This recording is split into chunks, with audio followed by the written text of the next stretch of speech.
thank you for joining us today to talk about Marin's fire preparedness.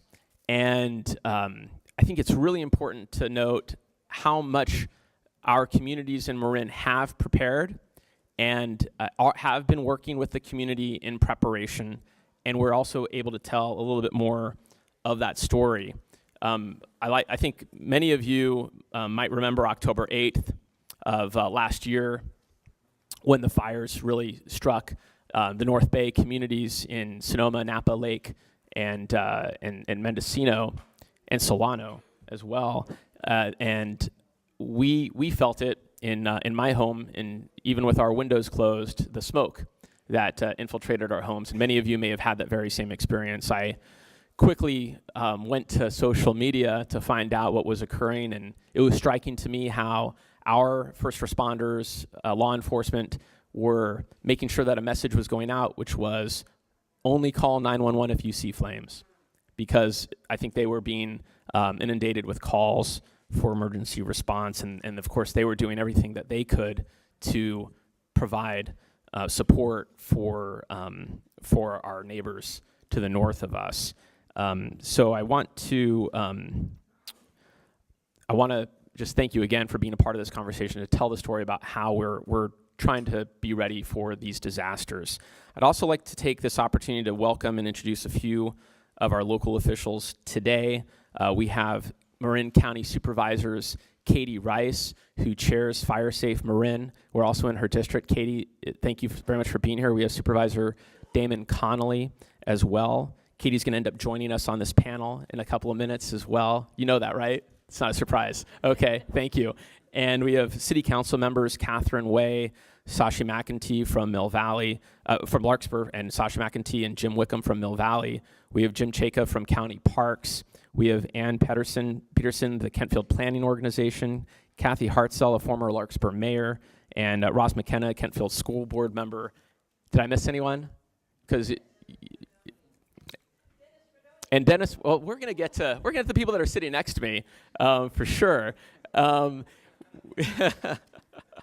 So here in Marin, approximately 60,000 acres, about 18% of the county's land area, falls within the wildland-urban interface, where residents are intermixed with open space and wildland vegetation.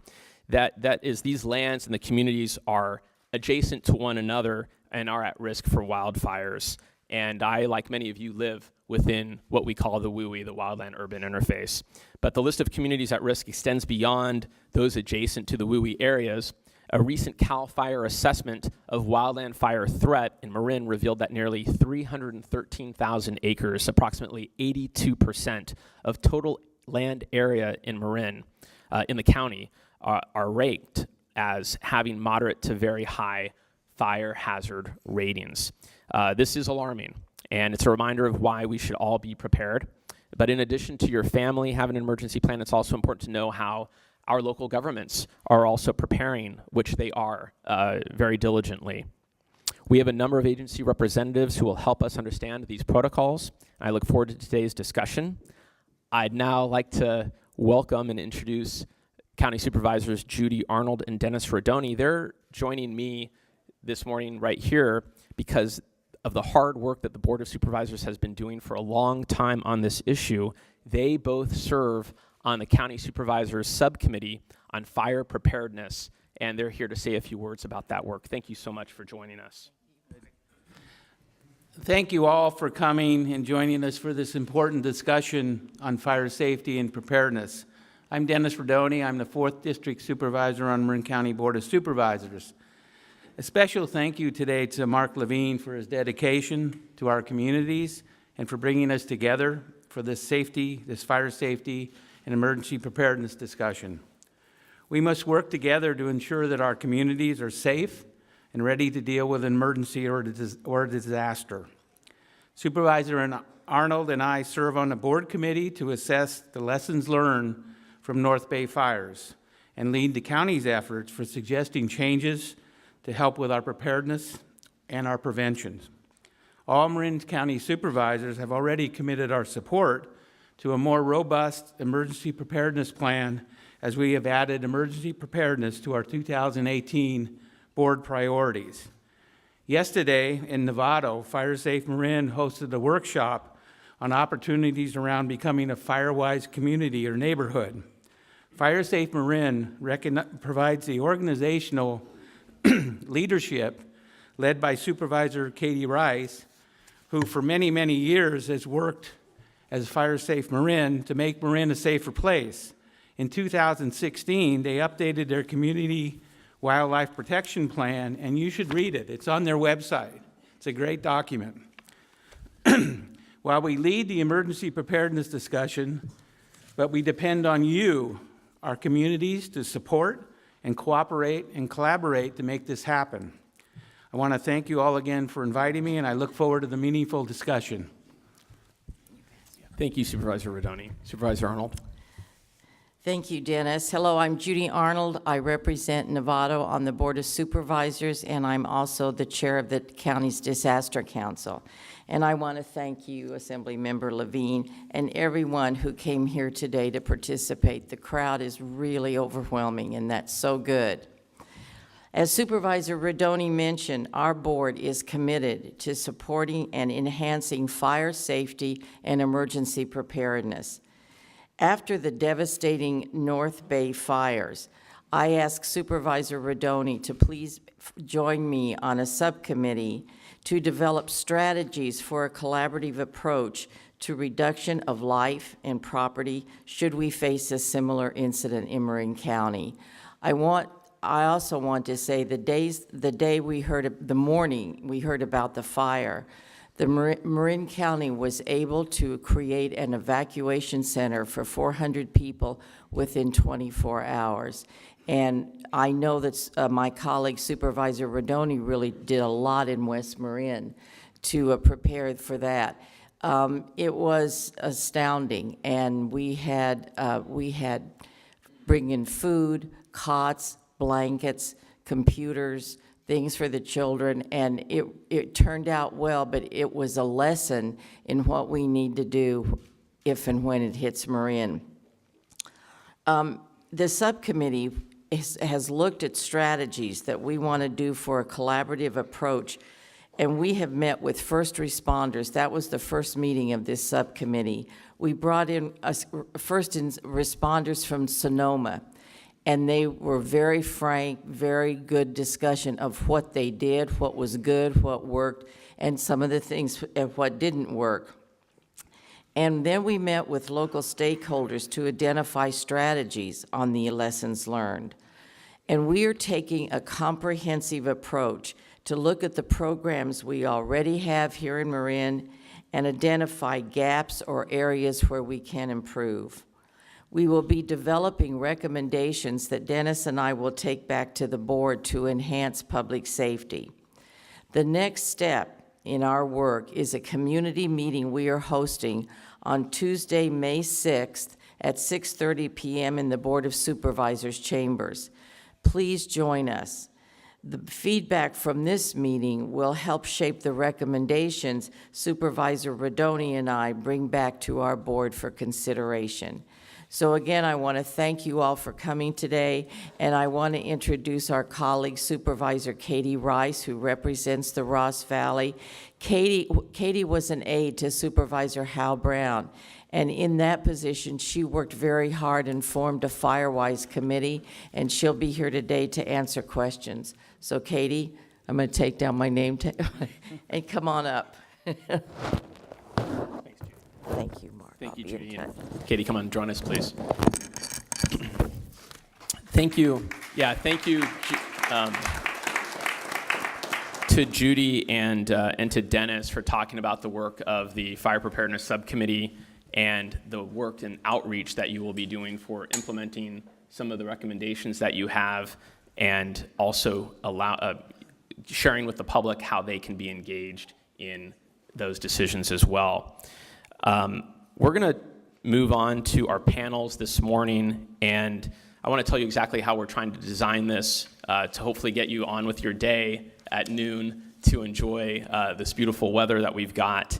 We'll have two panels, and the first will consist of a fire and emergency services representatives who will discuss their agency's role in case of a wildfire disaster. We'll have this so that we can become a little bit more informed with all of the hard work that they've been doing to prepare us and to prepare themselves for how to respond if a tragedy like what had occurred in October were to occur here as well. Next, we'll have leaders from our local communities who will discuss communication and evacuation plans, as well as protocol to bring in mutual aid. We'll go back and forth with some questions and answers for the panelists, and we'll also open the floor for public comment from the audience. We're going to have two panels, and so I do want to provide an opportunity to ask a couple of questions of this first panel, but we can't stop everything that we're doing to ask all the questions that we have of this panel because we'll never get to the second panel. So I'll attempt to release a little bit of the tire pressure to kind of stir some conversation, but then we're going to have to move to the next panel to hear what they have because their comments may in fact inform us, and then we'll bring back public comment so that we can ask everyone a little bit of about what we're curious about. But I know that sometimes if we don't have any public comment in the middle, people get a little bit frustrated because they've really got something burning that they want to say. We just won't be able to do all of it in the beginning. And so I thank you all for your patience. First, I'd like to welcome to the panel Ben Nicholls. Ben is the division chief for CAL FIRE. He began his state service in 1994 and was assigned to a CAL FIRE engine company on the Inverness fire in 1995.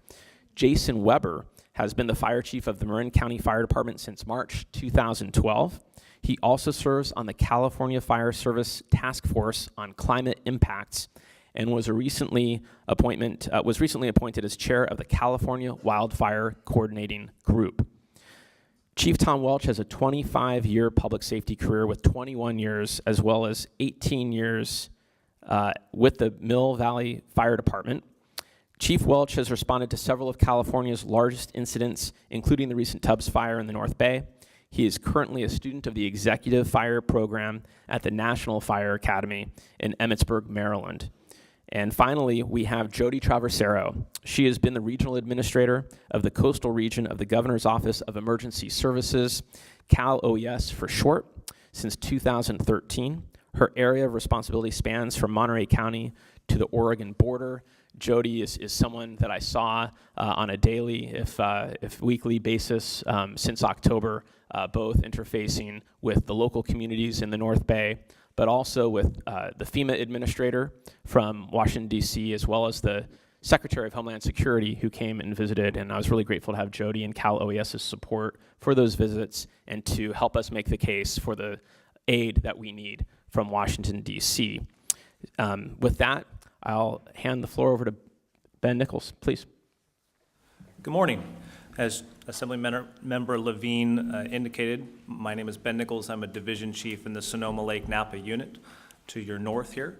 And for those of you that are not familiar with CAL FIRE, the state is divided up into three separate responsibility areas: federal responsibility area, state responsibility area, and local responsibility area. For you, that means the Point Reyes National Seashore is your federal area. The unincorporated areas of Marin County are your state area, and the town limits of Mill Valley would be your local responsibility area.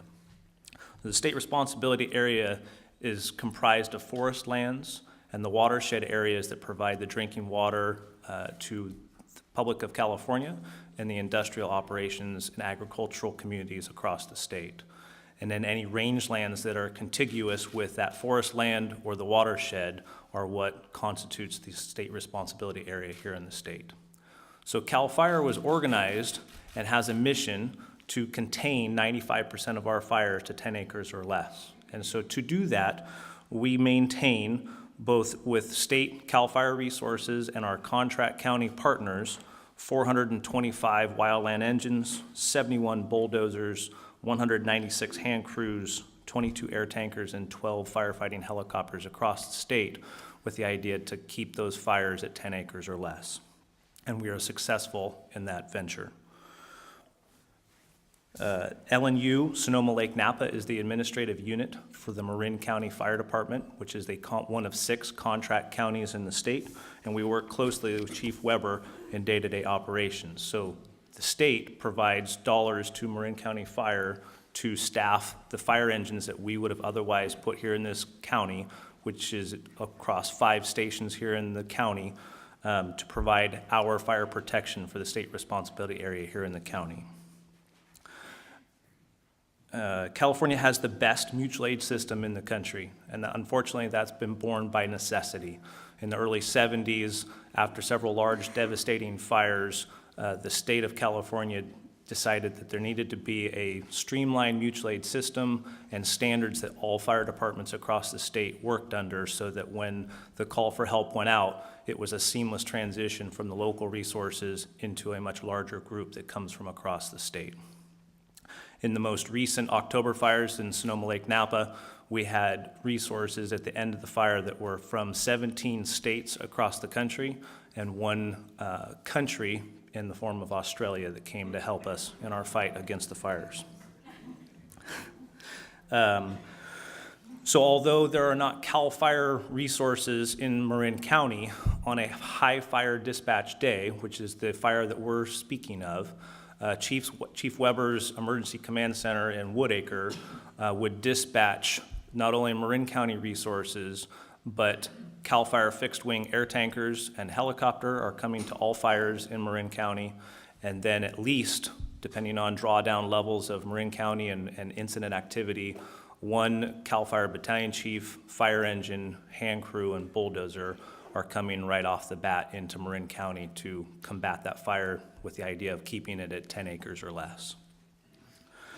I won't bore you with the agreements, but there are multiple agreements here that the state has in place prior to fire activities so that when the call goes out, there is no delay in those resources coming. So Woodacre, the incident commander responding to the fire here in Marin County, whatever he or she feels they need to combat that fire, to contain it to 95 or 10 acres or less, or to minimize the damage to life and property, they're gonna get. And Woodacre is going to turn around and notify our North Region Geographical Operations Center, and they're going to get resources coming for the ensuing firefight.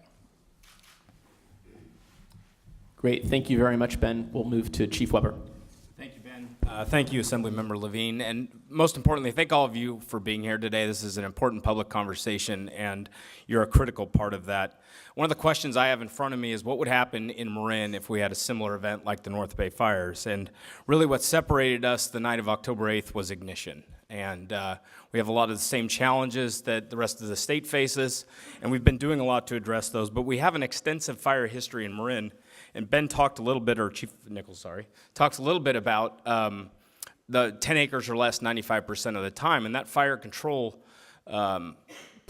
policy has left us with an enormously overgrown landscape, and a lot of that in everybody's backyard. So we'll talk a little bit about what we're doing.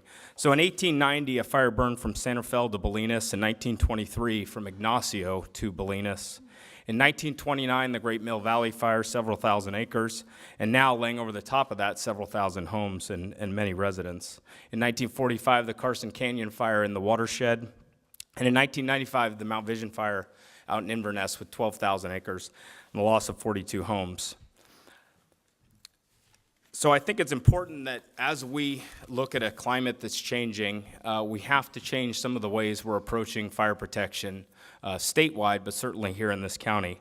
But just a little snapshot of what we've been doing and what we'll continue to do with both the support of policymakers and collaboration with the public agencies. In 2016, the Board of Supervisors adopted the Community Wildfire Protection Plan, which was a science-based approach to looking at how we do this. I guess the analogy I'll use is this is like eating an elephant, and we've got to be strategic in how we attack this. It's imperative that there's cooperation between the public agencies. And my 23 years here with Marin County Fire Department, the last 6 as a fire chief, I have never seen better collaboration between the public land management agencies, the firefighting agencies here in the county, and government as a whole. We've got to look at this. Fire knows no boundaries, and we shouldn't either when we approach it from a public policy standpoint. And that's the direction I have from my 5 bosses on the Board of Supervisors, and one that we carry out very seriously. Collectively, we're doing thousands, over 5,000 defensible space inspections, educating people and informing them how they can make their homes safer. That's everything from reducing vegetation to fire hardening the structures. In 1991, after the Oakland Hill fires, the FIRESafe Marin was born and has been a critical partner in reaching out amongst the public agencies like utilities, the fire agencies, our local homeowners groups, and has brought millions of dollars to this county to do defensible space work and vegetation management. We now have 13 FireWise communities, and we'll talk a little bit about that today here in the county, and that number needs to grow, and that's the partnership we're talking about. Approximately 10 years ago, the Board of Supervisors created the TAM Fire Crew, which is a 12-person fire crew that's dedicated to vegetation management 9 months a year here in the county, working on our most critical projects. Extensive evacuation planning and collaboration with our law enforcement partners has been done, including training. We have pre-identified areas that are in our OES system, our reverse 911 essentially, for notifications and sending evacuations. So within minutes from an incident commander in the field calling the OES duty officer, we can send massive notifications out to groups in targeted areas for evacuations. Alert Marin is something we all need to be aware of, and I know Director Reilly will be speaking of that. We've installed fire detection cameras across 4 mountaintops in the county to give us a bird's eye view of what's happening and if a fire does start, early recognition, detection, and as Chief Nicholls talked about, ordering the right resources to combat that fire. As Supervisor Arnold talked about, the Board of Supervisors most recently created a subcommittee to look at lessons learned from the North Bay and how we can address those here in this county. One little correction I want to make, the public meeting that I encourage all of you to attend to continue this dialogue is on March 6th, the evening of March 6th in the Board of Supervisors chambers from 6 to 8 p.m. And as Ben mentioned, we have the greatest mutual aid system here. California can mobilize more resources faster than anywhere in the world. The night of October 8th was 6 major fires burning in the North Bay, in Mendocino, in Butte County, and in El Dorado County. The system was certainly taxed, but nowhere else in the world could they mobilize the resources we did in such a short period of time. Last year, Marin County had 92 wildland fires, only 3 of which went greater than 10 acres, and the majority of those were out in a more rural area. So our firefighting forces here in the county are extremely effective, and our prevention measures moving forward need to be equally effective, and it's going to be a partnership between all of us. This isn't a problem that the government can solve. It's a problem that the government needs everybody in this room and all the neighbors to come together with us on this road that we travel to make this a safer place. Additionally, we're working very closely with our federal and state legislators to bring dollars to Marin to help us with this problem. This isn't something locally we can tackle on our own. So I thank you again for all being here today, and I'll be available for questions, and look forward to working with each and every one of you as we make Marin a safer place. Thank you. Chief Welch. Thanks, Chief Weber, and Assemblymember Marc Levine. I want to thank you for shining a light on this important subject. My part today is to speak from a local government's perspective on evacuations.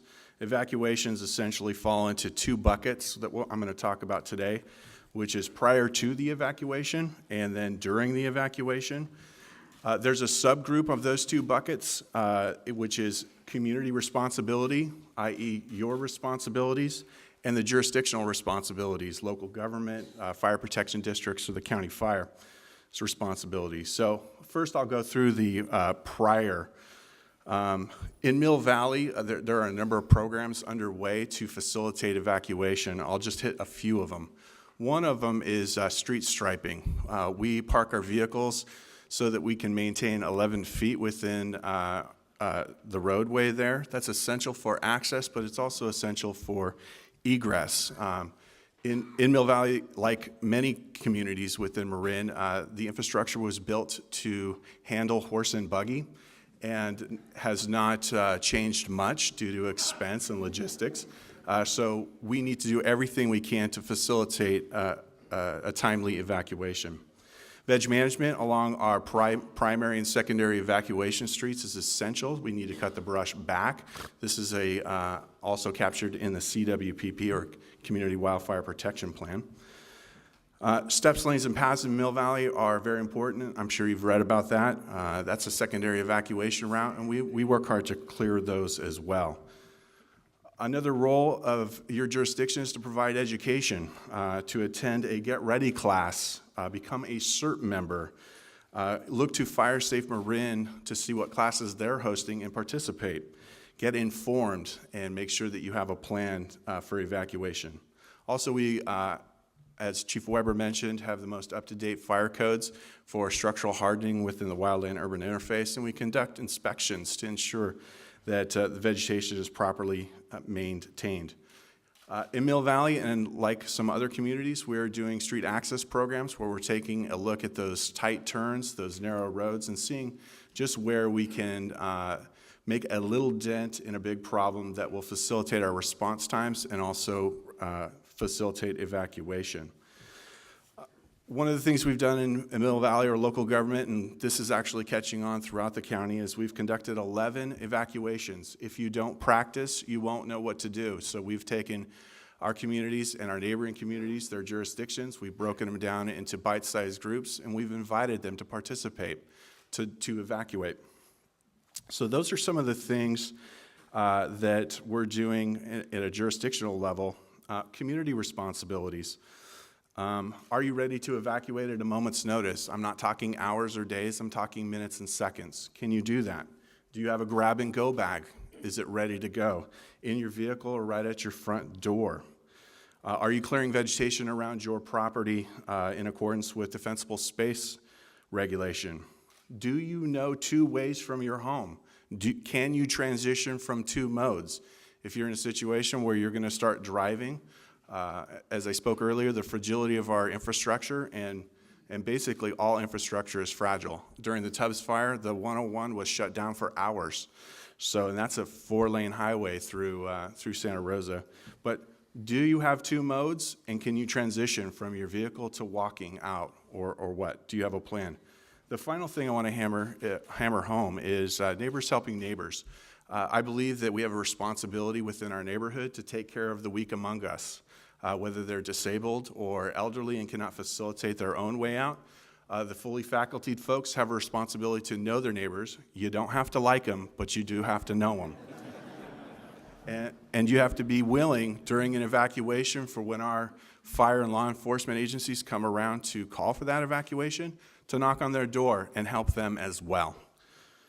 During an evacuation, it gets very simple. We're going to make every attempt to contact you in a timely manner to ensure that you're out, and you need to know 2 ways, have 2 modes, take care of yourself and your neighbors, and listen to the authorities on this issue. Thank you. Thank you, Chief. We now have Regional Administrator Traversaro. Thank you. It's my pleasure. Thank you, Assemblymember Levine. It's been a pleasure working with you in support of our communities impacted by the fires up north, including this one. And thanks to my esteemed public safety leaders here today as well. I'm sure all of us work together in this neighbor helping neighbor system of the standardized emergency management system that attempts to create order out of chaos when an incident exceeds local capabilities. So the role of CalOES is to observe local incidents, and as it's evolving, attempt to determine when an incident may exceed local capabilities. And in those early hours on October 8th, it was clear that this unprecedented fire was racing through our communities, and we had a mass evacuation occurring that would easily exceed our abilities in the communities, as it's complicated by our housing issues, as you know. So my job, my team's job, is to basically rush out, almost like a first responder, in support of the emergency manager, which is Chris Reilly here, who works under the Sheriff's Department, and to work closely with all the agencies that come together in this emergency. Now, my job in particular is to work with elected officials and work with the multi-agency effort to assess where gaps may exist and plug in where necessary, and work very closely with FEMA, who is here right now. I invited my National Preparedness Director, Robert Pesapane, who's with me today, who's also working with me on this long-term recovery effort up north. When disasters are catastrophic, you usually find that your community leaders here are evacuated and also losing their homes. It's devastating. People are exhausted. We've prepared, we've trained, we've exercised. This community is no, stranger to disasters. So emergency manager in general, we have a few mottos I'd like to share. One is we say all disasters are local. And what that means is I'm coming into your community and it's my job to work closely with your leaders to understand how these one-size-fits-all programs can be enabled to serve the community at large and really bring you back to normal as fast as possible, but make this disaster, just mitigate against it. When we talk about neighbors helping neighbors, I'm looking at you and I'm thinking the community are our first heroes out there. You're saving lives by notifying your neighbors. We've heard stories across the community where they said, we know that our neighbor had his hearing aids off, and so we went over there to make sure he got out. So you are our heroes. And I want to empower you really to get to know your neighbors. Of course, you don't have to love them or have them over for dinner, but it's a tremendous effort and really I'll say a magic of what happens sometimes in these horrific events, these tragic events, and we really want to leverage that as we continue through recovery. We also say it's all about relationships. So as my job is to support the preparedness, mitigation, response, and recovery across 16 counties and 151 cities and endless special districts, the idea is to get this multi-jurisdiction, multi-discipline effort in a spot where we can meet everybody and come together and decide how we would operate when something big happens. And that's no easy task. I mean, we train and exercise all the time. This community, your elected officials, your first responders are always training and exercising, and there's lots of events that you're managing all day. We had floods just in January. So when things are catastrophic, when things are huge, we're all coming together and trying to figure out how do we adapt our day-to-day knowledge and skills and talent to sort of get us through this. And I know, there's public works, there's emergency medical, there's fire, law, there's all these disciplines that come together. So California OES oversees the mutual aid system as a whole, and our job is to work with your community to understand, again, if it requires a disaster declaration, if we require a variety of unique funding mechanisms to come into play with the federal government. Thank you, Assemblymember Levine, for coming in and working with our federal government to enable larger funding reimbursement and also our FEMA partners. We also have another saying, it's all disasters are local, it's all about relationships, and it takes everybody. So with that, I just want to thank you for having us, and it's my pleasure to support the community. Thank you very much. It's great to have the regional administrator of CalOES here. Thank you for that. And I also just want to mention Robert Persipane from FEMA. Thank you for having FEMA be part of this today. It's as though we have a bit of a fair outside with information to educate people. And from the get-go, FEMA was up at the Incident Command Center in Santa Rosa the week of October 8th. Robert and his team, before the regional administrator was able to come, they were on the ground learning about how they could help. And I think that for a lot of us, in seeing some of the natural disasters around the country, there was no doubt as soon as the disaster occurred here that FEMA was taking this very seriously, and we've got a lot of you to thank and the regional administrator to thank for all of that. So thank you, Robert. With that, I want to allow my colleagues on the Board of Supervisors to highlight or ask any questions that they wanted to do if they would like. Go ahead. Yeah. I'm going to just be really brief. Katie Rice here, and not only do I sit on the Board of Supervisors, but I also sit on the FIRESafe Council Board, and then even maybe more relevant to today, I grew up in Marin County, grew up in Mill Valley, and have very vivid memories of walking down from up West Blythedale Canyon, down McGee, and seeing the blackened trunks of redwood trees that are still standing that were burned in the 29 fire. And I say that because I think that we all know that we live in an area and in an environment that is fire prone and that has a history of fire, but I don't think that we all have taken it nearly as much to heart as we do now after having witnessed what happened up in the North Bay. So I guess I want to stress that we have been living in a fire-prone area, in a high fire risk area. Perhaps it's more at risk now and conditions will become worse with climate change. But frankly, this is a wake-up call that has probably been a long time coming.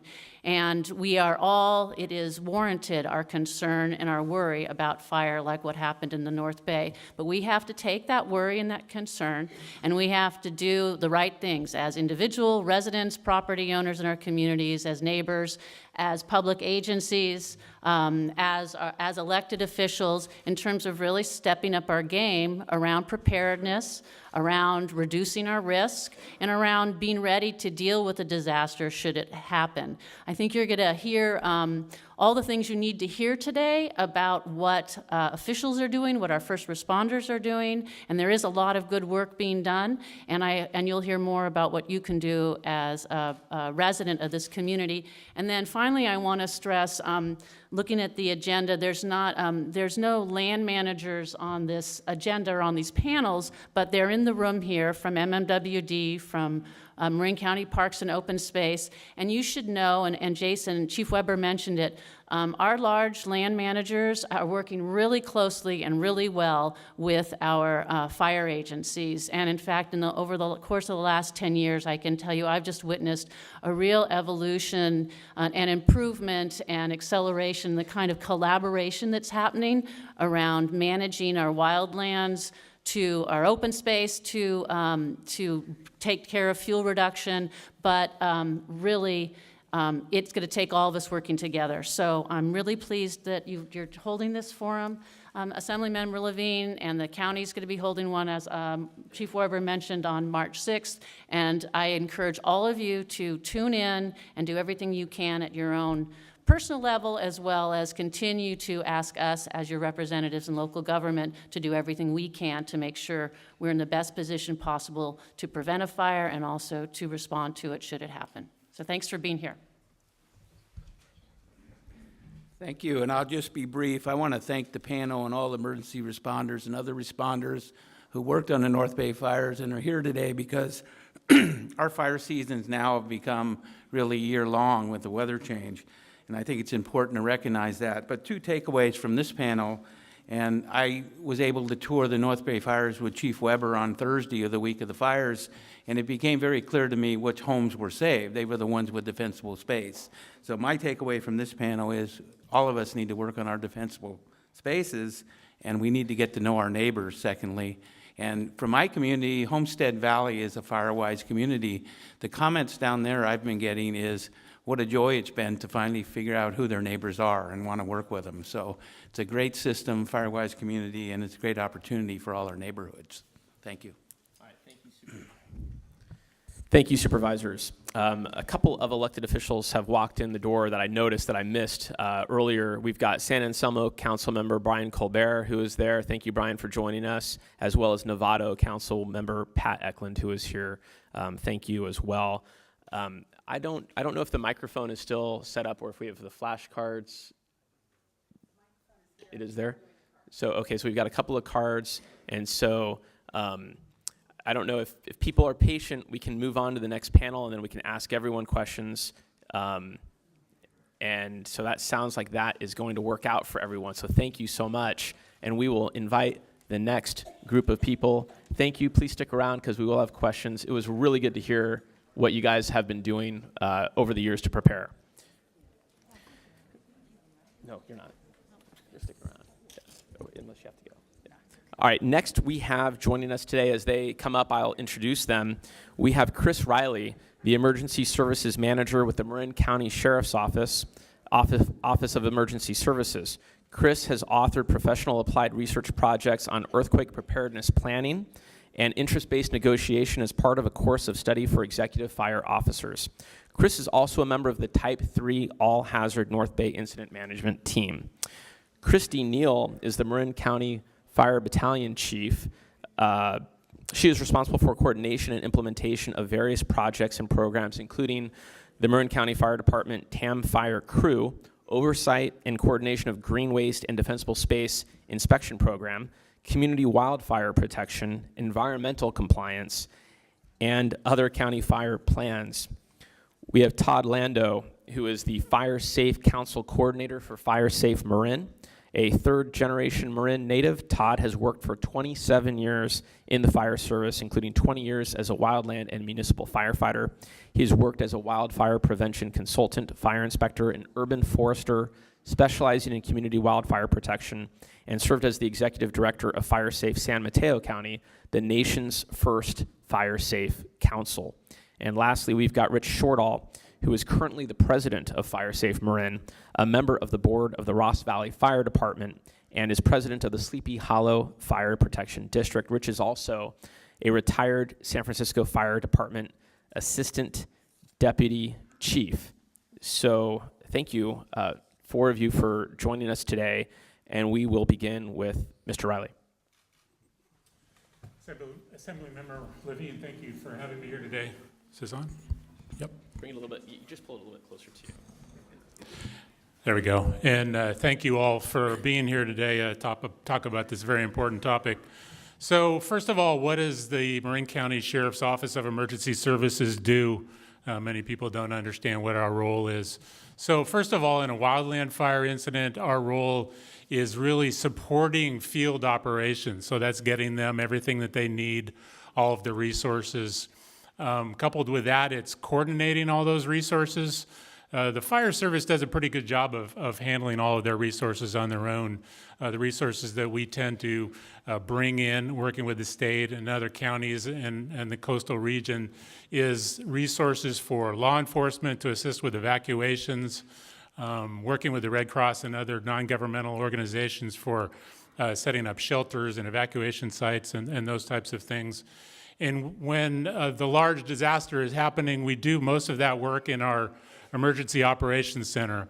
The county has a brand new Emergency Operations Center in the new Sheriff's Emergency Operations Facility in Los Gamos, on Los Gamos in San Rafael.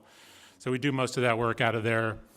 When a disaster is not occurring, what the Office of Emergency Services does is works in the four different areas, the four phases of emergency management. And just quickly, those are preparedness, which we've already heard a lot about, mitigation, and that's developing programs and projects to alleviate the damage and the destruction in the event that there is a disaster, whatever that might be, flood, fire. We also work in the area of response. That's kind of what we're talking about today. And again, our role in response is coordinating resources and supporting field operations. It's not actually responding to the field in OES. Finally, the final phase for us that we work in that tends to go on for a very long time is recovery. That's very involved, and we work with many, many partners on that. We work with the state, CalOES, Jodi's division, and FEMA, of course, in terms of, getting back to normal, getting businesses open, getting people back in their homes, and those types of things. So that's what we do. Also, there's a lot involved in that. We have many, many programs so that we are prepared. As the Office of Emergency Services, we manage and deliver a lot of training, primarily for our public safety partners and all of our the cities and towns and districts in this county. We work with them to provide training, mostly for Emergency Operations Center staff.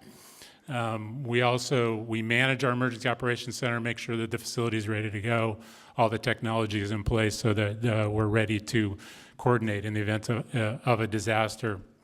So that's pretty much what we do when there isn't a disaster happening. So what is our role during a wildland fire? I mentioned some of it, but the primary activities that we're involved in are coordinating law enforcement resources for evacuations. We do that with the Sheriff's Office, with all of the law enforcement agencies in the county, and also we bring in resources through mutual aid. Much like the fire agencies, the law enforcement agencies also have mutual aid system. We seek help from other counties, from around the region, from CalOES and beyond, bringing in law enforcement resources. The other thing that we do is shelters, mass care and shelter. It's a very big issue, as you heard from other panelists, because the capacity was getting full up north during the North Bay fires. many people evacuated down 101 and into Marin County. So we quickly went into action. We opened a major shelter at the Marin Center in Marin County and sheltered up to about 450 people for 7 to 10 days. So that was our responsibility, was bringing in the resources to take care of those people that were evacuated and didn't have any place to go. So that's another major operation. And then, of course, we get into the whole recovery phase and getting back to normal, as I mentioned before. A couple other things that we're heavily involved in during wildland fire is public information, hugely important. And one of our major tools for that in warning and notification particularly is the Alert Marin system that we manage. So hopefully everybody in this room has signed up and created an account on Alert Marin. That's our primary means of sending out notifications to you. We use it as our primary means because it has so many ways to contact you. What we want you to do is create an account, give us your mobile phone numbers. We have your home phone numbers if you have a Pacific Bell, traditional telephone in your house. But most people these days are using smartphones, so we need you to sign up and create an account. That's the only way we can get your number so that we can send you texts, call you on your phone, and tell you what's going on and what you need to do. We can also send emails. There's a mobile app that you can use to get information. So that's the primary system. There are other ways, however, that we can send out notifications. Perhaps you've heard of wireless emergency alerts. People often know these as Amber Alerts. We have access to that system also here in Marin County. We manage that. And there's many changes coming to wireless emergency alerts. I know that there's Senator McGuire has an Assembly Bill 833, I believe it is, and they're proposing a lot of changes to that. So more to come on that. But we do have access to wireless emergency alerts. We can also send out what's known as a emergency alert system notice. That's been around for a long time. Many of you have seen that on your television, the little banner that scrolls across and tells you it's a test. Another way that we send out notifications is the Nicholls system. Very easy to sign up for. Just text your zip code to 888-777, and then you can get notices from us throughout the county for things that are happening. Again, our primary system is Alert Marin. Please sign up for that one first, but we do have these other ways of getting out messages. Finally, if all of those fail, we have backup systems that we use. If it comes right down to it, we send out the police officers around the neighborhood, and they drive around with their PAs and tell people it's time to go. Or the fire engines if they're available too, but usually they're busy putting out the fires. And also there are some communities that have horns and sirens that are used for any type of disaster. They're not everywhere in the county. And the other issue with sirens and horns is that we have to send out additional messages and telling you exactly what's going on and what those instructions are. So that's kind of a whirlwind of information, but that's basically our role in a wildland fire. Thank you, Mr. Reilly. Chief Neill. Good morning. So I was asked to talk a little bit about vegetation and fuels management in Marin County, as well as touch on a little bit about insurance. So, Marin County is made up of 333,000 acres approximately of vegetation, very different from the early 1900s. We've got a lot of grass, a lot of chaparral, and a lot of trees compared to the 1900s. You would add also the influx of drought, the last 5 years of drought, and then a big heavy winter last winter with all that rainfall. Disease and insects has contributed to a pretty good fuel buildup. You add also all the structures mixed with that vegetation, as well as a lot of narrow roads. So you can see that it creates a complex situation for us in fire management. Part of our efforts in putting together the Community Wildfire Protection Plan, we mapped the vegetation and crosswalked it into fuel models so that we could use the best available science to estimate fire behavior, to kind of quantify how difficult fire suppression might be. So some of these maps over here, the red over here on this board, and I think there's some pictures out front as well, basically, we modeled a couple fire scenarios, and that red represents 11-foot flame lengths as an indication of how difficult fire might be for us to suppress. That's an extreme weather scenario, like the really warm days in Marin, kind of windy, the air's dry. So that's kind of an extreme worst-case scenario.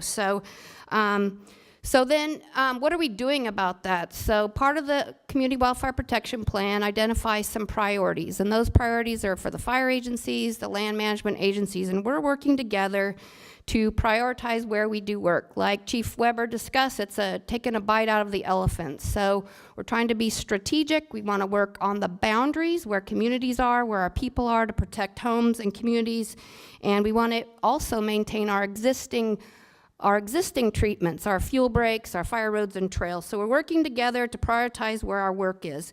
56% of Marin County is private land. So we really need your help in defensible space. So we really need you to take responsibility for your property and harden your homes, take care of the dead material, create spacing between your plants, and we really need you to focus on defensible space. A second part of that would be looking at some of those species that are very flammable, and FIRESafe Marin has a lot of information on their website.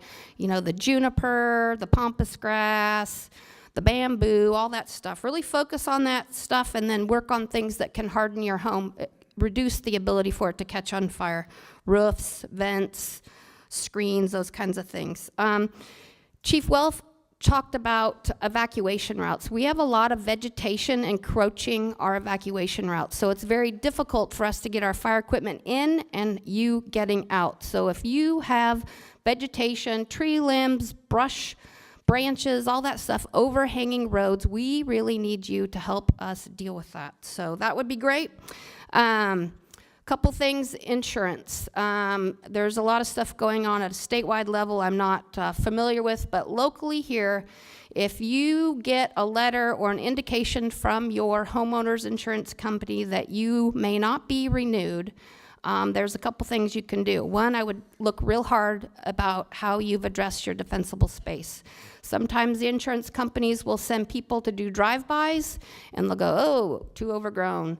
Or they might be looking at Google Earth and see all the buildup of vegetation. So take a look hard at your defensible space. Some of the fire departments, you can call them and they can come out and do a defensible space inspection, document that, and then if you meet the law and your codes for your city or the public resource code, the state law, you can take that form to your insurance company and they will determine whether they're still going to cover you or not. So far, it's been successful. I've done a number of insurance inspections, and I'm not going to cut you any slack if you haven't done your defensible space and documenting that. So that's one way to deal with it. And again, really look hard at your defensible space, because that might be why they're potentially not going to renew you. So thank you. Thank you, Chief Neill, and thanks for also reminding us that we have some personal accountability with the protection of our homes and our families that live in them. Mr. Lando. Thank you for inviting me to be here. I'm Todd Lando. I'm the FIRESafe Council Coordinator for FIRESafe Marin. Three of the four of us up here are members of the organization, 2 board members and our president. But FIRESafe Marin is a nonprofit organization that was created in the days following the Oakland Hills fire 27 years ago in 1991. The Marin County Fire Chiefs Association recognized immediately following that fire that the risk in Marin was very similar to the risk in Oakland, that it had been a long time since there was a significant fire in Marin.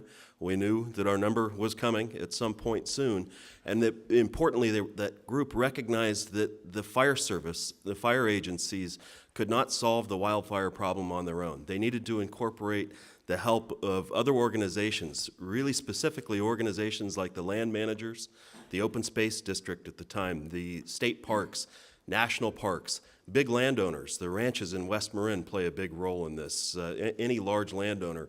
And most importantly, the homeowners, the residents of Marin, because you as homeowners are the ones who own the land that is ultimately going to burn and put your home most at risk. So without bringing all of these diverse groups on board and to the same table to discuss the issue and recognize the problem and come up with unique solutions to mitigate the fire hazard, nothing was going to change. They formed this group in 1991. It was the second FIRESafe council in the country, just a few weeks behind San Mateo County, and created a model that is now nationwide. There are FIRESafe councils in all 50 states, and they all address the problem in a manner similar to what we came up with here 27 years ago. We've met monthly for 27 years, brought all of these groups together, and we work on a huge variety of projects. Really, when you look at the things we have our hands in and that we're involved in, it's a really diverse kind of offering. In the mid-1990s, FIRESafe Marin with the University of California developed a FIRESafe plant list that became a model for other agencies across the country. It looks at vegetation that's commonly used in the landscaping of homes and used a science-based approach to look at whether these plants presented a threat, because we're talking about vegetation fires, and we recognize that vegetation in your front yard in the defensible space zones of homes plays a huge role in the amount of heat and embers that your house might be exposed to during a fire. We developed that list and have maintained it now for more than 20 years. Last year, it went through a tremendous overhaul. Some of the plants that we'd recommended for years, we actually removed from that list because we've learned over the years that they may have an invasive status or that they may not be quite as safe as we assumed early on for a variety of reasons. The changes were slight, but I really encourage you to take a look at that list if you've looked at it before. Most of the nurseries in Marin recommend it, and we have it online in a nice searchable format for you. So that's part of our goal, but we work on hazard mitigation projects and really coordinating all of these groups, from homeowners to the land managers and the fire agencies, so that we can all work together to solve these issues. We've managed several $1 million of grants, state, federal, local, and private grants. We're managing a number of grants right now to address problems. Everything from the Community Wildfire Protection Plan that Chief Neill mentioned, which was a $125,000 project, took 2 years with the involvement of all of these groups of diverse stakeholders. Taking a real science-based look at the wildfire problem in Marin and coming up with an approach to deal with it in the 21st century. That plan's available on our website, firesafemarin.org.cw/CWPP. I really recommend that you take a look at it. We develop community preparedness and education programs and implement them. The Ready, Set, Go program, which is part of the International Association of Fire Chiefs, is a program that we've adopted to give a nice, clean framework for homeowners to address the full breadth of issues that you might face from a wildfire, from preparing your home with defensible space to preparing in advance for the possibility of an evacuation if you live in the wildland-urban interface, and then an education portion, the go portion of Ready, Set, Go, is what to do when an evacuation is directed in your neighborhood, what you actually need to do to prepare. We've provided a number of checklists and forms, educational videos. It's all there online. It's all there for our volunteers who are staffing a table outside to discuss with you. You've got, if you haven't picked up some of the educational materials, I'd ask that you stop by our booth and pick it up on your way out. We're promoting really strongly, with the support of the Fire Chiefs Association and all of our members, a program called the FireWise USA program. We held a workshop yesterday in Novato. A couple of the panelists have already mentioned it.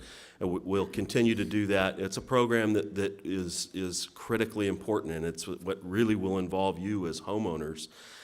It's a program to help you in your neighborhood organize your neighbors and develop an approach at the neighborhood level on how to educate your neighbors, how to ensure that the vegetation in your yard and in your neighbor's yard and the construction materials and preparedness at the home level are all in place, and give you a framework to continue this, because you need to do it not only this spring when the Santa Rosa fires are so fresh in our memories, but you're going to need to do it again next year and the following year, and continue it on when your children inherit your home and move on.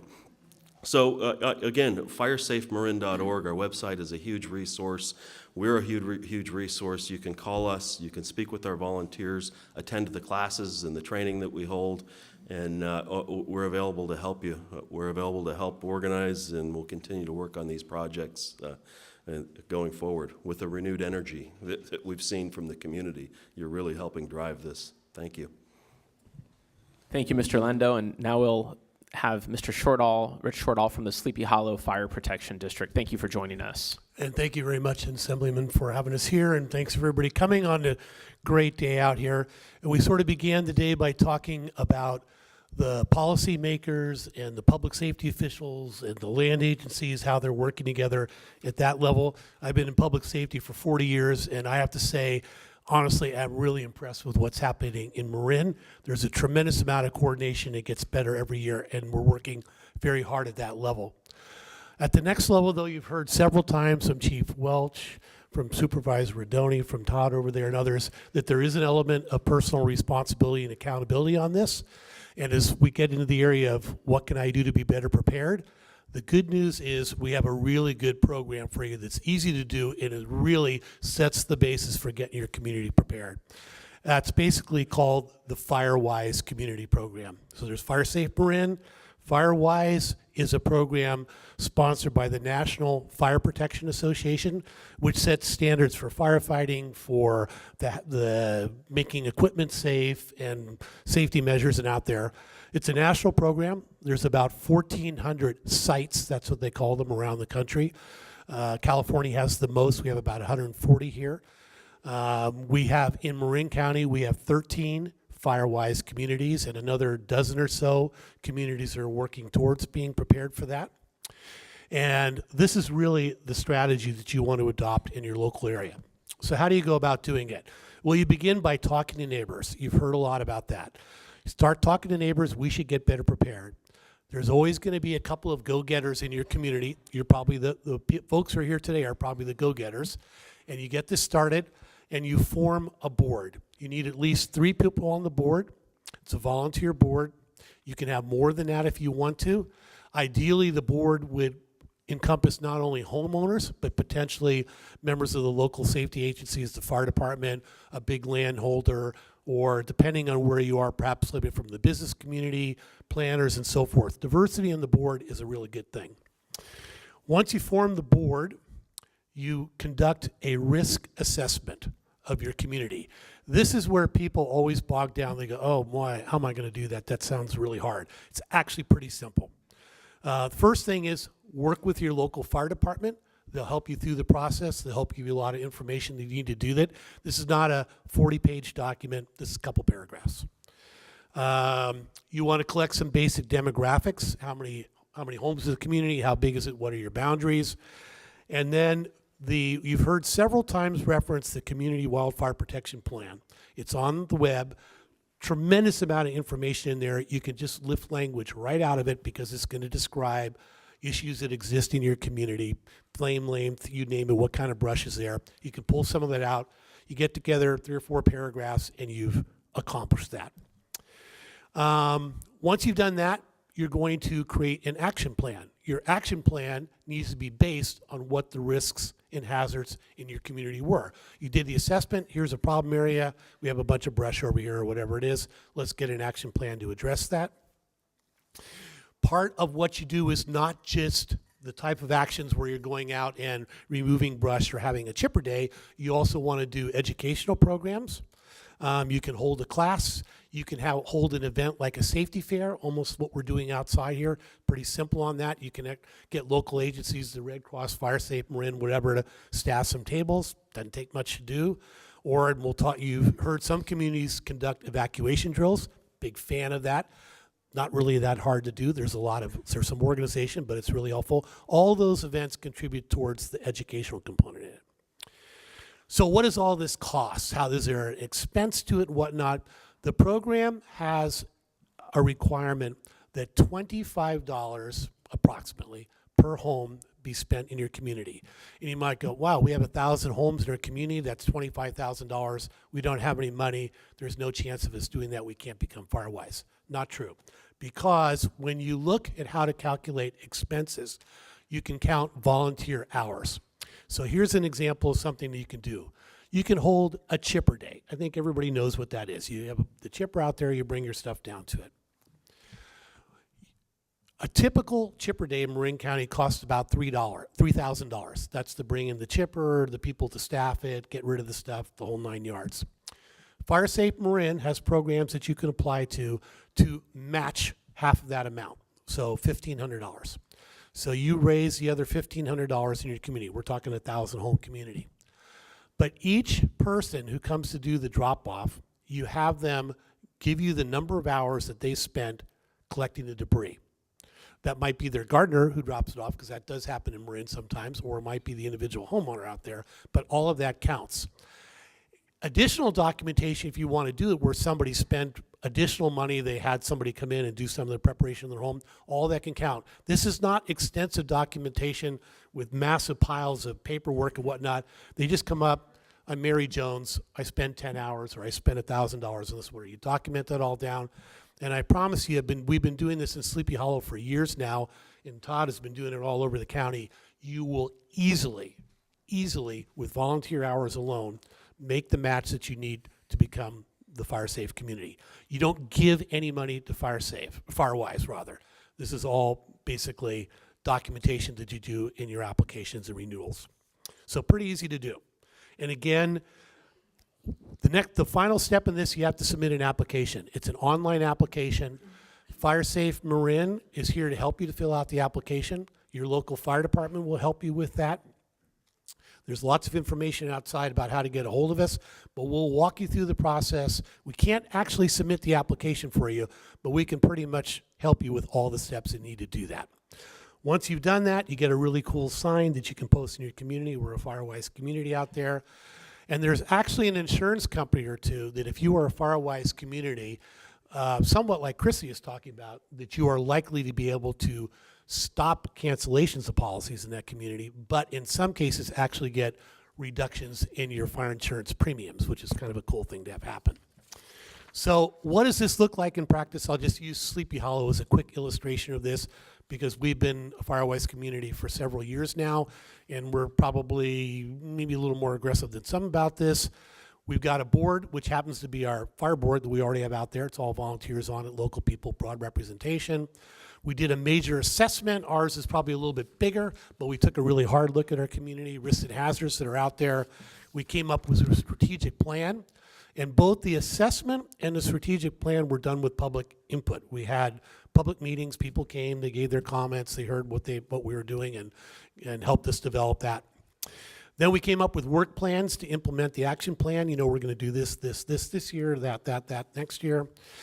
Some of the projects that we're taking on, we're a box canyon out there, the classic one way in, one way out, big ridge tops. And we have several large property owners that basically own all the ridgetop land where we want to have a fuel break up there. We have the Parks and Open Space District. We have the San Domenico School, which is gigantic. The Rocking H Ranch out there, which is the Metallica Hetfield property. And then another big property called the Triple C Ranch. We formed this using FireWise communities. We brought those large landholders together to work with them. And we're bringing in goats this year. They're going to graze all that land and help us finish the fuel break that we want to do up there. And again, this is neighbors talking to neighbors, getting the people together, working together to really improve what the area looks like. We do chipper days. We did individual parcel assessments. Every homeowner in Sleepy Hollow had their property inspected where it was really walked through. They actually got a piece of paper that said, you passed and here's all the good things you did, or you had some problems, here's what you need to correct. It's not meant to put a fine on you or get a ticket, but it's a way for people to have a clearer idea of what the status of their property is. If you pass, at least you know why you passed. If you need work to do, you know what it is. We do a lot of public outreach events, like everybody else, websites, social media. We did mailings and newsletters and whatnot. Then we've taught classes. We've had classes on the basically what kind of landscaping you could have around your home, and we're just about to conduct a class in about 6 weeks, which looks at what happened up there in the North Bay communities, how we can apply lessons learned from that to our community, evacuation, more information on that, more information about defensible space, what to do with your home, and so forth. We have an annual evacuation exercise. I really encourage that. You heard Chief Welch talk about that. That's a big deal. They really get people involved, and that's practicing what's really going to happen. Chris was talking about all the alerting systems, all that comes into play in that, and people get used to how all that works, and they see it coming. We associate a safety fair with that, so we have representations like we do outside out there, and people can hear directly from the people who are there to assist them what to do. And then, of course, we have a public meeting, because all of this is done as a public process, neighbor to neighbor, trying to help improvement in our community. So fire-wise communities, I strongly recommend that you try to start talking to neighbors and try to form one of them. And if you have any questions about that, FIRESafe Marin is here to help on that. So thank you very much. Thank you, Mr. Shortall. We've got no shortage of really good questions. That's appropriate, absolutely.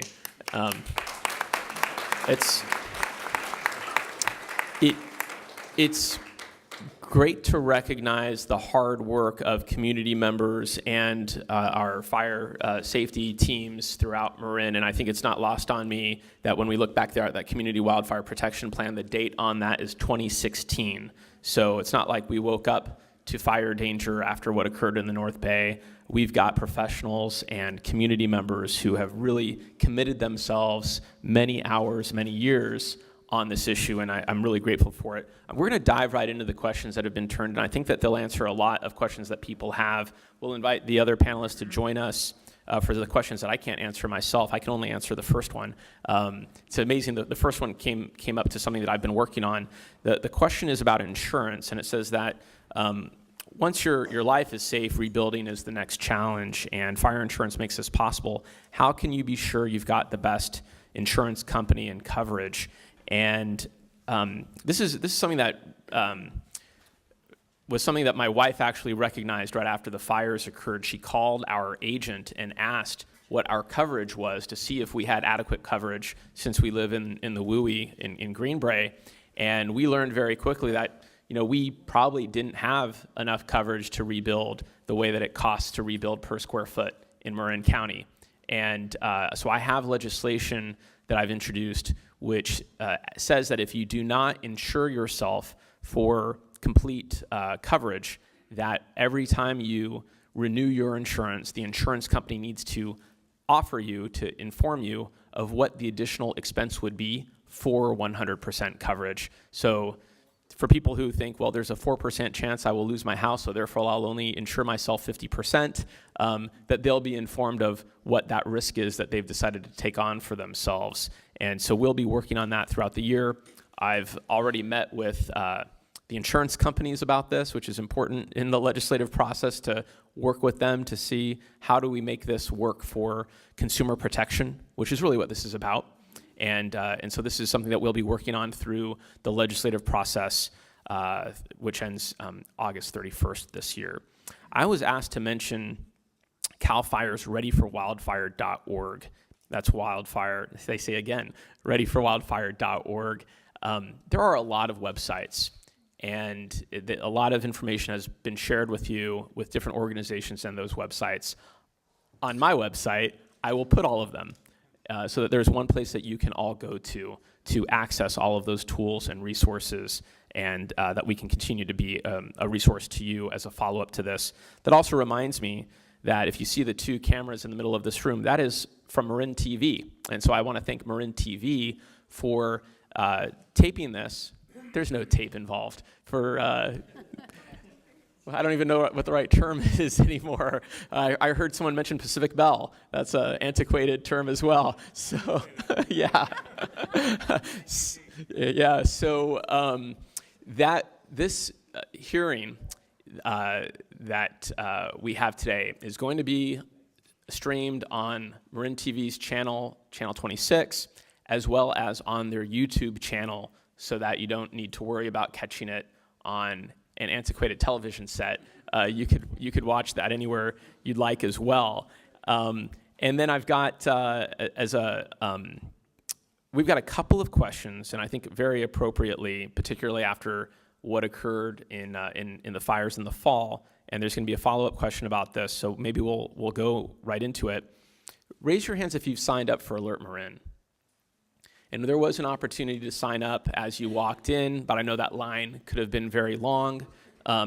If Mr. Reilly, if you could talk a little bit more about Alert Marin, but also there were a lot of questions about how the wireless emergency alert system was used or not used in Santa Rosa specifically, or Sonoma County specifically, but it was used in different ways in the adjoining counties, and then of course in Santa Barbara County and Ventura County earlier this year or late last year when they were dealing with the Thomas fire.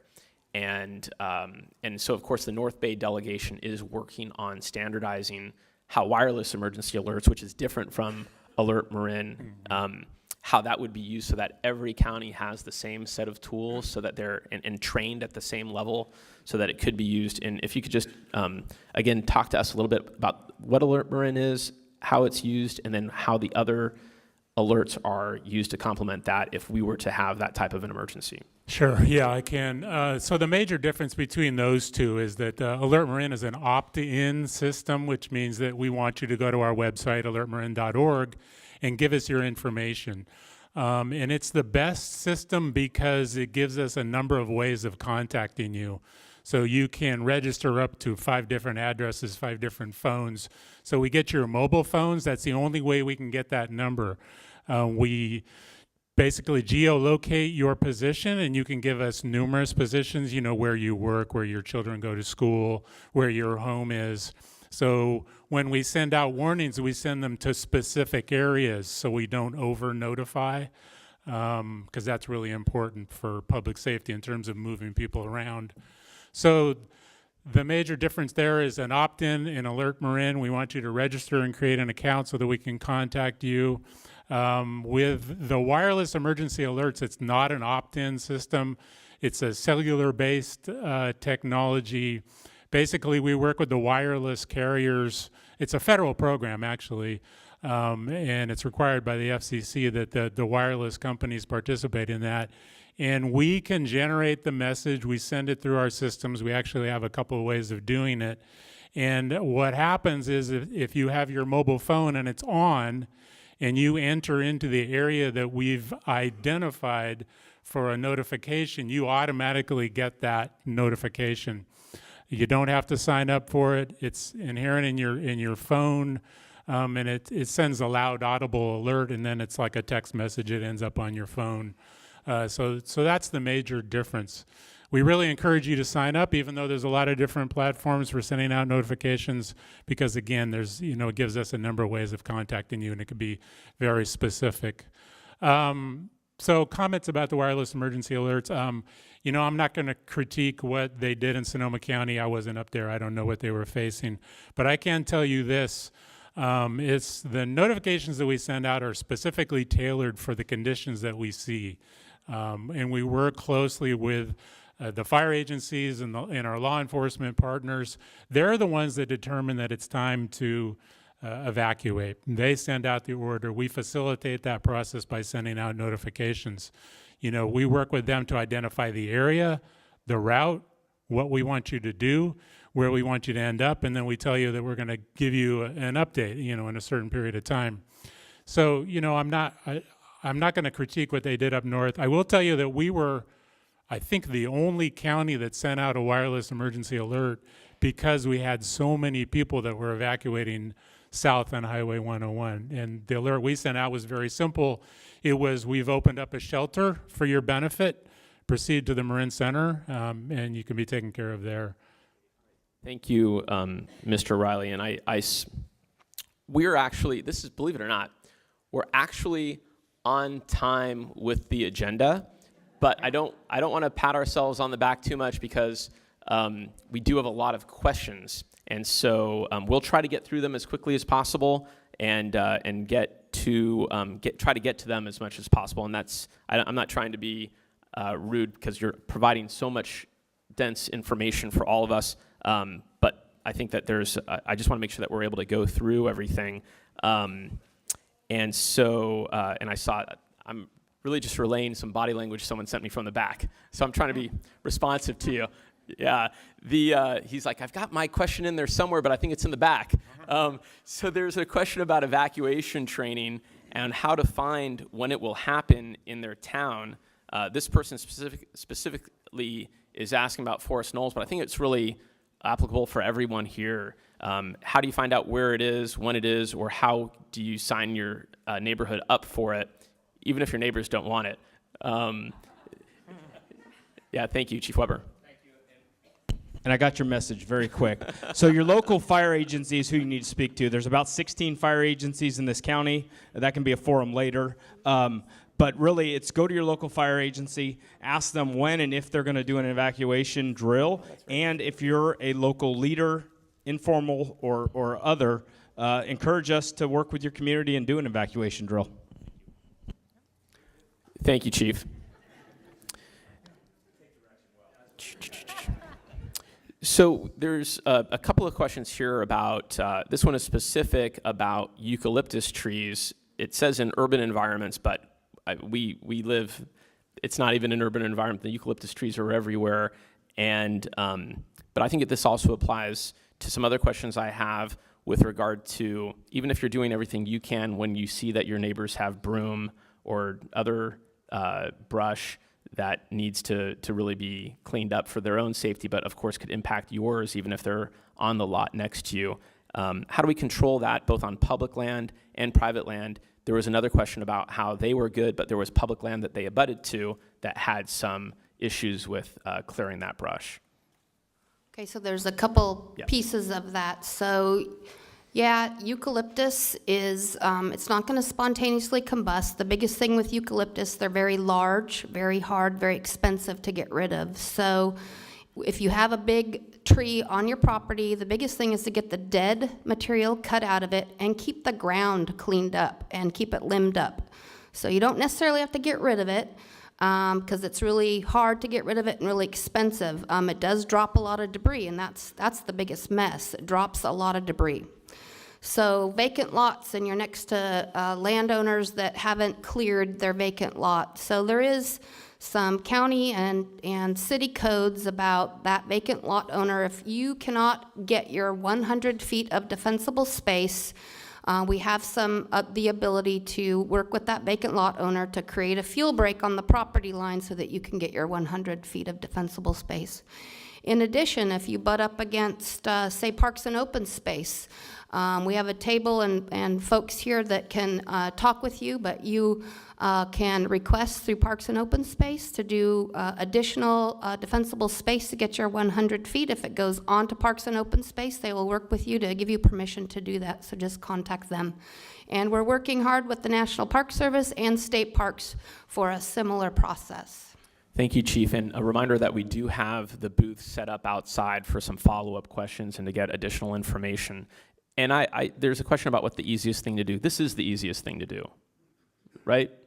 To clear the space. Okay, just want to make sure that was clear for this question. We also heard from Mr. Shortall about the grants for the chippers. And there's some questions about loans or programs to help people with the costs for removal of this. Is there anything in addition to those chipper programs for getting the stuff off the property in the first place? FIRESafe Marin manages, like I said, hundreds of thousands of dollars of grants each year. We work with your fire agencies using the CWPP, that Community Wildfire Protection Plan, to identify the areas that we need to prioritize for vegetation management projects. We're not the only ones doing these types of projects. The Open Space District, the County Fire Department, your local fire agency may be working on projects like that separately. That said, those projects typically don't offer any kind of funding directly to the homeowners. We're working on prioritizing the areas that need work. The only program that FIRESafe Marin currently has that can bring money directly to you as a homeowner in your neighborhood is our chipper program. To access that, you have to either be a recognized FireWise community, or you need to be in the process of pursuing recognition as a FireWise site in your neighborhood. There's a lot of information on our website. I encourage you to look at it, or call me. Call FireSafe Marin directly. It'll ring my phone, and I'll walk you through what might be available in your neighborhood. But the short answer is no, there's nothing available for you directly. There's no loan program, no direct funding to a homeowner. Thank you. Something that there's the tragedy of the loss of life in people's homes in October also realized itself in a couple of senior living centers up there. And to what extent are we able to have a system of accountability to make sure that the rehabilitation centers that we have throughout our community have a plan and have the resources necessary to actually carry out that plan to make sure that people who need assistance in those centers are able to get out. Both I mentioned that just because on Sir Francis Drake there are a number of them, but obviously we have a lot of senior living communities throughout Marin. So thank you, good question. And as our Board of Supervisors have recognized the year of aging, this is an important topic that we have to have. We've got a lot of folks that either are physically not able to do the work we're asking you to do, or don't have the finances to have a tree company come in, which is quite prohibitive. So certainly one of the conversations we're having at this Board of Supervisors level is how are we going to continue to address this and move forward as one of the changing pieces in the 21st century. Your local fire agencies have these areas identified. They're well known in the communities for non-ambulatory and those like Chief Welch had mentioned that either have physical capabilities, whether it's hearing or mobility issues. And again, this is the partnership that we're talking about, how important it is, because there's 250,000 residents and there's about 40 engine companies in Marin County. So you can see the disparity there, and we need everybody to work with us. And really the local heroes are all of you who are going to get your neighbors, help your neighbors, or let us know through the 911 system that someone's trapped, and we need to prioritize that residence or that building in the community. Thanks, Chief. Just to clarify, for some of those medical centers, I mean, are there ways for us to kind of go in and make sure that they have a plan, that they're staffed at a level that they're not going to leave people behind, which seems to have occurred perhaps at the Oakmont Senior facility that was up in Santa Rosa, which is just an awful tragedy? Yes. Yes? Yep. There is state regulation on this, but speaking from experience, there's 2 facilities in my community, and they have reached out to us as part of a certification process. And I go through step by step with their plan, what their plan is, what their contingency plans are. So, and that happens annually. So the care facilities are very much on it. All right, thank you. I really appreciate the clarification on that. We've talked a lot about defensible space, and from the state perspective, we know, as Chief Neill had also mentioned, whether it's drought or insects, that the state of California has 129 million dead trees, which is just fuel ready to go, carbon ready to be emitted into the environment, and something that's very difficult for us to manage, and that we also know that that is an issue here in Marin as well. So while we have done some amazing planning and we have identified those threats, how do we get the resources that we need necessary to manage this effectively, knowing what we know? Is there a dollar amount or something more that we should be doing that would be good for the supervisors and for me to know, so that we can be informed as the state goes through its budget process and the county goes through its budget process?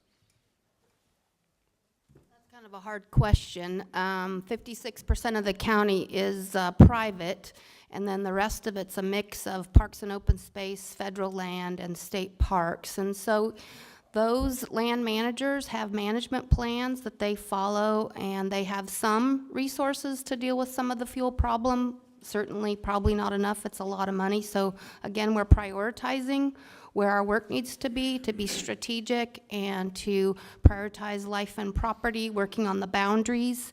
So the land managers are working hard to prioritize where they do their work and where they have limited investment. Thank you, Chief. Yeah, Chief Nicholls. One quick follow-up, hot off the press for Chief Neill and I, is that the fire prevention fee grant monies are no longer, because the fire prevention fee has been suspended. However, through the cap and trade process, There is a new grant developing that has $200 million attached to it for the California Climate Initiatives process.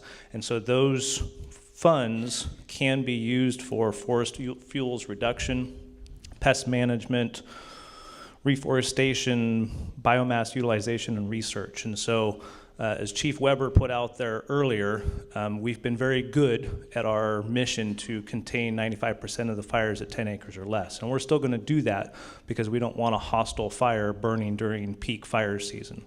However, that being said, we as an agency have recognized that we need to do more work on the front side to prepare communities and do some large-scale vegetation treatments to minimize the impact of the fires that we know are going to happen. It's not a matter of if, it's when. So whatever we can do on the front side is going to make us better off on the backside.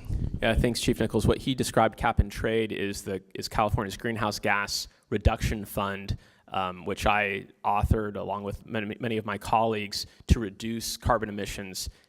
We do that by, I'm going to describe it the wrong way, but auctioning off the right to pollute, and thereby hopefully drawing down pollution because of the cost to it. We then take that money to reduce greenhouse gas emissions in other places, and this is one of those programs that we're doing to reduce it. Question about the use of sheep on public lands or any lands, as well as the dead oak trees, which I know our oak trees are often protected as well. Any use of that or not use of that by policy? We're working on several projects right now. I think the largest in the county is a cooperative effort that Mr. Shortall mentioned between the Sleepy Hollow Fire District, Triple C Ranch, the Marin County Parks and Open Space is the leader, and Rock and H Ranch, which is in Lucas Valley. This will create a network of fuel breaks using goats and sheep. About 160 acres of fuel breaks that are being placed strategically based on the findings in our Community Wildfire Protection Plan to protect several communities. You'll see a benefit in the communities of Fairfax, Oak Manor, Sleepy Hollow, San Anselmo, Terra Linda, San Rafael, and Lucas Valley, all from this one project, a network of fuel breaks using sheep and goats, ruminant grazing. So it's been used successfully on a number of projects, primarily by Parks and Open Space and the national parks, I believe, in Marin, and you're going to see more and more of that. It's a very cost-effective way to deal with the fuel issue. Thank you. So when we had the fires in the North Bay in October, we also had fires in Anaheim Hills. We had fires in near Yuba City. They were really throughout the state, all at the same moment. And so the question that's being asked is about the deployment of the airplanes and how they were used. We had an Air Force. Yeah, Chief Nicholls, I was thinking this was one for you. So we really had an Air Force-sized number of crafts operating throughout California. This question is specific to, they talk about preemptively using these types of craft. I don't know if that's possible, but given the demand and strain in a state as large as California, how can we or did we use them as efficiently, as effectively as possible? During the October fires, the peak of the October fires, we had every single firefighting aerial apparatus in the country here in the state fighting the fires. Unfortunately, aircraft don't solve all the problems. Aircraft are a tool in the toolbox, one of many. So the primary benefit for our aircraft is rapid response to fires. Our air bases are set up so that we can have aircraft over the fire anywhere in the state within 20 minutes. Once a fire has gone extended or major, those aircraft are still part of the puzzle. They're still going to help us contain that fire, but aircraft alone do not put out fires. So for the October fires, in the 48-hour period beginning October 8th, ending 48 hours later, the state experienced 172 fires across the state. As a show of hands, how many folks are familiar with the sulfur fire? That's about right. So about 5 folks in this room know about the sulfur fire.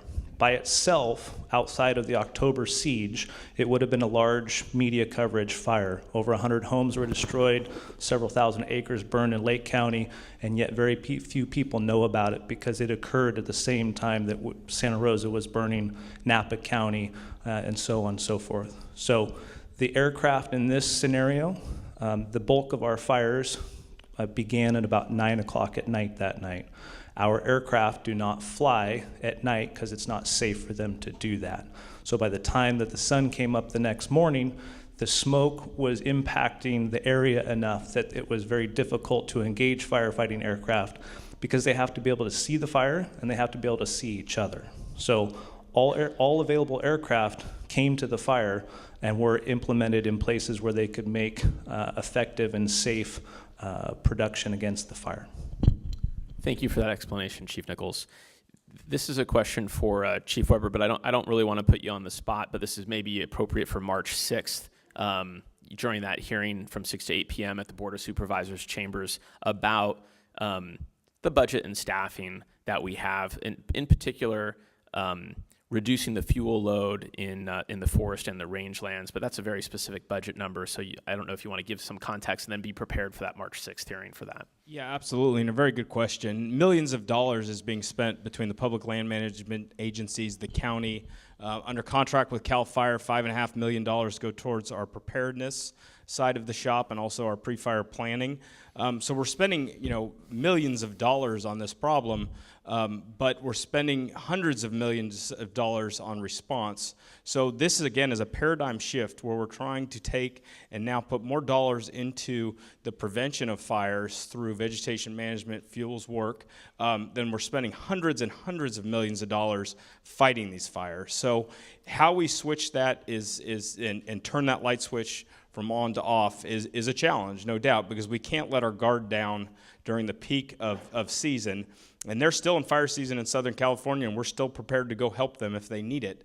But we are having to look at how we can start to have a little better balance between fire prevention dollars and the suppression dollars. And we're working with our state legislators, federal legislators. This is a big, complex issue, not easily solved. We're expanding our crews here in this county to do additional work that's coming from local dollars because we know how important that is. But there's a lot of challenges out there, not just vegetation management, and we are working and certainly hear that it's a desire from the public to do that. Thanks, Chief. We've got a couple of questions about controlled burns, whether we're using them effectively or enough, or if there's a reason why perhaps we're not using them as much as we need to use them.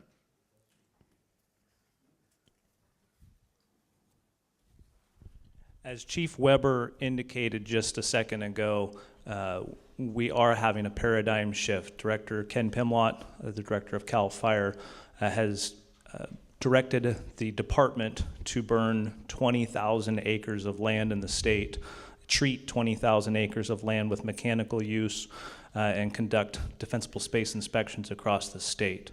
It's one of those things that we are working on, but the most effective burn time for timber understory cleanup is in the month of October. And I think you guys experience what happens in October with the wrong weather conditions. So it's something that CAL FIRE is working on and we want to make happen, but we need to do it in a safe manner so that we don't cause damage and destruction that we don't need. Yeah, thank you. And I think a lot of people, a lot of us, we look at what happened in Sonoma County and on October 8th and see that Mother Nature was just a force that could not be pushed back on, and that we have professionals working there to prepare their community as much as we are here. So if in that instance, what did we learn from about how we would even in advance prepare for something like that and prevent something that catastrophic with the force of nature behind it? Absolutely. So it goes back to what you've heard today. It's a combination of the public agencies working on public lands to reduce fuel loads, all of us in this room taking very seriously the need for defensible space. And I think Chief Neill mentioned, when you looked at Marin County in 1900 and you look at it today, just in this valley alone, it looked very different. You know, the indigenous people used fire to naturally reduce fuel loads, and we had naturally occurring fire prior to all of us settling here. And now what we have is everybody wants to plant trees and brush so they don't have to see their neighbor, which I get and understand, but it has created an enormous fuel load. And so it's a responsibility of all of us. So it's preparation on public lands, it's preparation on private lands, and we want to work with you when we have a neighbor that isn't cooperative, because that's just as important. If you're doing your work and your neighbor isn't, that problem exists, and the fire agencies are here to work with you, identify those, and then mitigate. Is there a hotline for people to contact for public space, county property that needs to be cleared when the public sees it and is concerned about that? Again, depends on the agency. You have the National Park Service here. You have the Marin County Open Space. You've got the state parks, and then we have other large, and Marin Municipal Water and other large landowners. If you're having a problem or an issue with a public land agency, I ask that you reach out to your local fire agency. They have the contacts. Either they can give them to you directly, or they can help you work through the issue that exists. And thanks for the speed round answers on this, because we're 10 to noon. I want to respect everyone's Saturday. And don't feel rude if you need to get up and do what you've got planned for today. But I also want to make sure that the panel is able to go home when they need to, but also kind of get through these as much as we can while we've got you. There's a lot of concern about utility lines, and a lot of legislation has been proposed as well. But as far as here on the ground, what type of oversight do we have when there are local concerns about keeping power lines free of trees and brush? So PG&E is our provider here with overhead lines. PG&E has Davy Tree Service, which is committed. If you see the Davy Tree trucks, they're doing very little work on private projects. These are mostly PG&E projects. PG&E has a forester that sits on FIRESafe Marin that we can work with to identify areas that are hazards and have those addressed. You can imagine the complexity of having thousands of telephone poles, lines, and a handful of eyes to look at them. So you really are the eyes and ears out there. If there's an area that needs work, we encourage you to reach out to your local fire agency. We have contact with a PG&E forester that can assign Davy Tree to do the work. Private tree contractors are not allowed to work under or around high tension lines. So it's a specific contractor, and PG&E pays for that. Yeah, thank you. So it was noted in a couple of these questions, but also up here, land management agencies who are here in the crowd, as well as IOUs, the investor-owned utilities, they also have representatives that are here, but not to serve on the panel, simply because we didn't want this to go until 4 p.m. But this is only the first of many hearings, meetings, and town halls I know that the county will be holding, that I will be holding, and that we'll have an opportunity to talk with other groups about these types of preparations. And so I did want to make a comment about that there will be opportunities, because we do have plans to continue this conversation beyond today. I know the county's been working on this for a long time. Question about being turned down for insurance. There is a public option for homeowners insurance for fire. And so we'll put a link to that on our website as well. It's a state-run program. If you were turned down for fire insurance, there is a state program to get fire insurance. There's a question here about concerns that renters have. So if they are concerned about what the property that they rent in is doing, but they also fear talking to the owner of that property for repercussions or retaliation, what can they do? Come to us if you want to remain confidential. I've dealt with a few of these. They're a condo complex. There's some infighting, the rest of it. Let your fire agency go out, make the assessment as to what needs to be done, and work with the property owner on that. That's your best bet. You can remain confidential. All right, what do people do about bad neighbors when they don't clear their space? Yes, and really quickly before we get into that, and I'll be fast, but I just want to thank Assemblymember Levine for having this today. This is an important conversation, and also reminded by one of the members of the public. Visit readymarin.org. It's an opportunity for disaster preparedness that goes beyond wildland fire stuff. And going back to the neighbor issue, we do a lot of these. Our first, obviously, we want to push this back and have you work with your neighbor. When you can't, we will enforce the Public Resource Code 4291 that allows clearance onto other people's properties to ensure that you have your defensible space. There are a lot of questions in this area. It's pretty, it's impressive and alarming. Oh gosh, thank you. All right. I feel like I'm swimming in these cards.